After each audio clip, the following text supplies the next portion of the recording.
পৰীক্ষা দিবলৈ যাবলৈ ওলাওঁতে গোটেইটো হিৰ' হৈ ওলাইছিলে আৰু লগতে আমিও। আজি পিছে ৰিজাল্ট দিব বুলি শুনি ভয়তে তিনিওটাৰে মাতেই সৰি গ'ল। আজি পিছে বতৰটো বহুত বেছি ভাল আছিলে আৰু ইফালে আমি আহি আছোঁ। আহি বাৰুকে স্কুল পালোহি। ক্লাছটোৰ ভিতৰলৈ সোমাবলৈ সি ভয় কৰিছে আৰু এইফালে চাওকচোন সকলো গাৰ্জেণ্টৰে কেৱল চিন্তা কিবা হয় ৰিজাল্টত।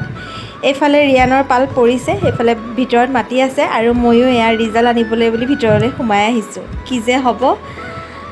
আৰু এইফালে ৰিজাল্ট লৈ ল'লোঁ, যিহেতু সৰু হৈ আছে ঠিকে ঠাকে আছে আৰু ৰিজাল্ট। আৰু এইফালে ঘৰলৈ আহিয়ে ভাতৰ যোগাৰত লাগি গ'লোঁ।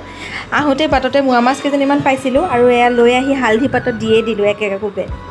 আৰু গোন্ধ যে ইমান বেছি ধুনীয়া ওলাইছিলে নক'ব আৰু, পূৰা আৰু গেছত দিয়া একেই নিচিনাই বুলিয়ে ক'ব পাৰি। আৰু এইফালে পিটিকাখিনি কৰিবৰ কাৰণে পিঁয়াজ তেল সকলোবোৰ দি এইখিনি সনা কৰি দিলোঁ, লগতে নেমু অকণ চেপি দিলোঁ দেই। আৰু এইফালে দুপৰীয়া সাজ আমাৰ ৰেডি হৈ